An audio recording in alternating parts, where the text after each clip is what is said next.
কইনা কৃতিমত নামে পুত্ৰ ভইলা প্ৰথমত বহুদেবে দিলানিয়া কংসৰ হাতত এৰিলত পুত্ৰ স্নেহ অসত্য কদৰে কোননো দোষৰ্যয় আছে হৰি ভগতৰে যিজনৰ মন মগ্ন ভৈল কৃষ্ণ পাৱে আন কোন বস্তু সেইটো মুখ্য নচাৰে মায়াৰ ৰচনা পুত্ৰ পাজাত হন জানি ভবে তেজি ভজা কৃষ্ণৰ চৰণ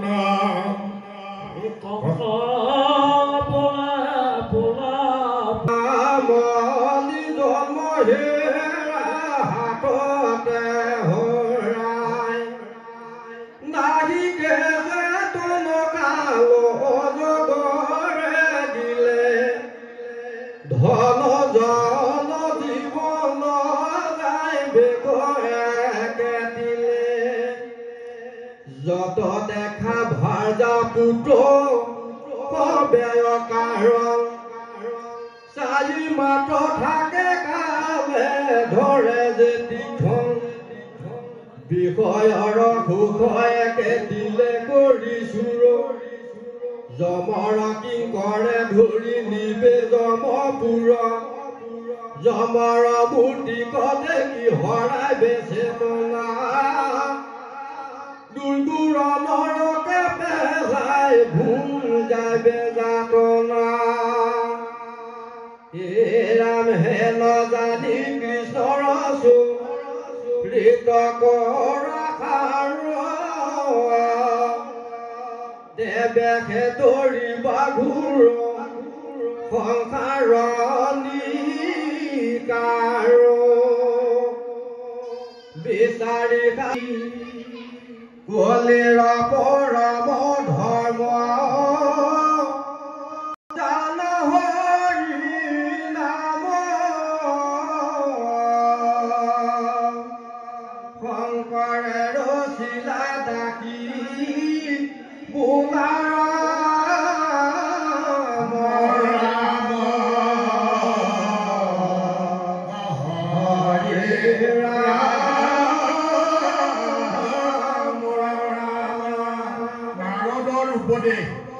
দৈৱকী বসুদেৱ কাৰাগাৰত আবদ্ধ আৰু তেওঁলোকৰ পুত্ৰবধ দুলৰী অনন্তৰে আজি নাৰদে পলন্ত পুনৰে অবোধ কংস বসুদেৱ আদি পৰিয়াজতে দেখো বংশ নন্দয়াদে কৰে যতে কগুমাল আছে বধু ঈশ্বৰ ৰূপে ইটো ভৱে দেৱ জানিবি নিশ্চয় পঢ়িলো তোক স্বৰূপে যশোদা আদি কৰি যত হবে দেৱতাৰ নাৰী তই কালমে আছিলি পূৰ্বত মাৰিলা তোক দৈৱকী ৰগৰ্ভে উপজি দুনাই তোক মানিব হৰি যাক জ্ঞাতিবলে আপুনি মানস হবে তোক মাৰিবাক হবাৰ যতন সতৰে চিন্ত উপায় এই বুলি উঠি লৰিলা নাৰদ হাতে দিবি নাৰদৰ বানে শুনি যেতিয়া সংঘৰ মহাক্ৰোধ জ্বলি গল বসুদেৱ দৈৱ কি কয়ানি ঘৰে লোহা লগাই বান্ধি থৈল সম্বাৰ পুত্ৰ উপজয় মাত্ৰকে ধৰি মাৰৈ তাৱজ্ঞমে পিতৃ মাতৃ ভাতে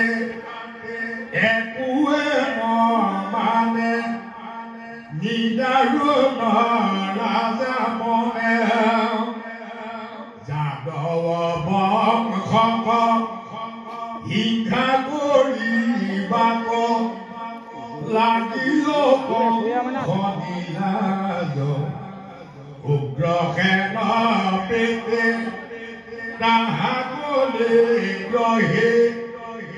আপুনি ধনে জয় ৰাজা